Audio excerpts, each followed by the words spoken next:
नमस्कार, मैं कंचन नेगी। प्रस्तुत हैं दोपहर समाचार। प्रदेश में लगातार रुक रुक कर हो रही बारिश के कारण राज्य के कई हिस्सों में सामान्य जनजीवन प्रभावित हुआ है।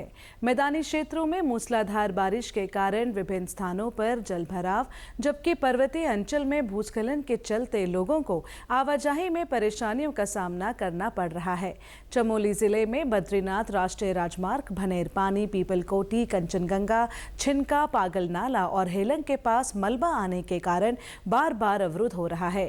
वहीं रुद्रप्रयाग जिले में लगातार हो रही भारी बारिश के कारण रुद्रप्रयाग गौरीकुंड राष्ट्रीय राजमार्ग फाटा के डोलिया देवी में बाधित है। इसके अलावा राज्य में 100 से अधिक मोटर मार्ग यातायात के लिए अवरुद्ध है, जिन्हें खोलने की कार्यवाही जारी है।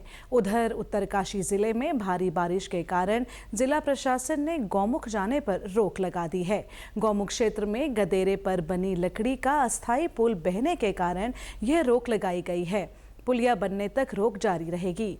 गंगोत्री राष्ट्रीय राजमार्ग खेलगूगाड़ और यमुनोत्री राष्ट्रीय राजमार्ग धरासू और डाबरकोट के पास मलबा आने के कारण बार बार आवाजाही के लिए बंद हो रहा है। प्रशासन ने मौके पर मलबा हटाने की मशीनों को तैनात रखा है। इस बीच मौसम विभाग ने कुमाऊं मंडल के सभी जिलों और गढ़वाल मंडल में पौड़ी व चमोली में कल तक अत्यधिक भारी बारिश का रेड अलर्ट जारी किया है। साथ ही राज्य के अन्य क्षेत्रों में भी भारी बारिश का ऑरेंज अलर्ट जारी किया गया है। मौसम विभाग की चेतावनी के मद्देनजर आम जनता को सतर्क रहने की सलाह दी गई है। उत्तराखंड के ब्रांड हाउस ऑफ हिमालयाज को वैश्विक स्तर पर ले जाने की योजना को सितंबर तक धरातल पर लाया जाएगा। मुख्यमंत्री पुष्कर सिंह धामी ने ग्राम्य विकास विभाग की बैठक में अधिकारियों को ये निर्देश दिए हैं।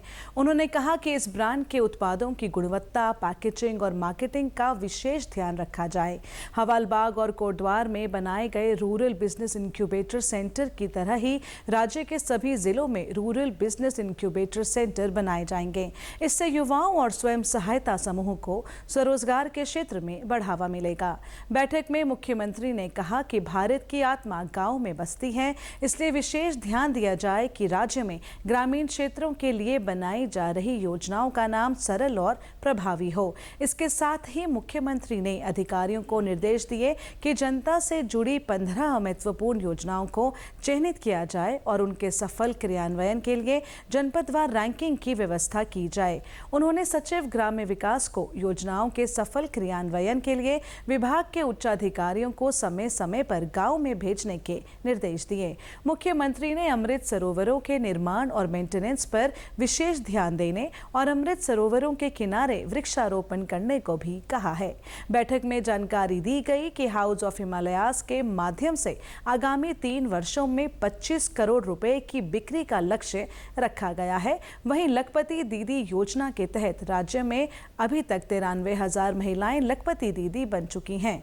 2026 तक 2,50,000 महिलाओं को लखपति बनाने का लक्ष्य रखा गया है।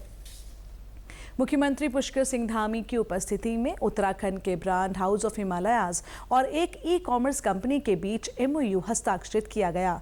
इस अवसर पर मुख्यमंत्री ने ई-कॉमर्स कंपनी के ई-मार्केटिंग पोर्टल पर हाउस ऑफ हिमालयाज की लॉन्चिंग की। उन्होंने कहा कि इस ब्रांड को लॉन्च करने का उद्देश्य प्रदेश के स्थानीय उत्पादों को वैश्विक स्तर पर पहुंचाना है। हाउस ऑफ हिमालयाज ब्रांड में शामिल उत्पादों की प्रोसेसिंग और उत्पादन का अधिकांश कार्य स्वयं सहायता समूह के माध्यम से किया जाता है।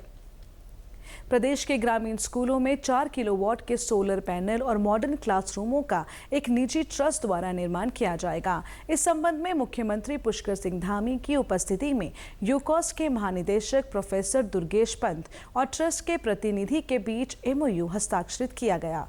यूकॉस के महानिदेशक ने मुख्यमंत्री को इस बारे में अवगत कराते हुए कहा कि ट्रस्ट की ओर से मौजूदा समय में 30 ग्रामीण स्कूलों को मॉडर्न बनाया जा रहा है, जिसमें 4 किलोवाट के सोलर पैनल और मॉडर्न क्लासरूम बनाए जाएंगे। आने वाले समय में 100 स्कूलों और गांवों में कार्य भी किए जाएंगे, जिससे स्कूलों की व्यवस्था बनाए रखने में मदद मिलेगी।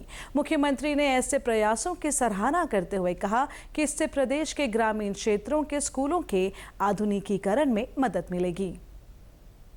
इसी के साथ अभी तक के समाचार समाप्त हुए। दूरदर्शन समाचारों से जुड़े रहें। मिलते हैं फिर शाम 6:30 बजे के बुलेटिन में। नमस्कार।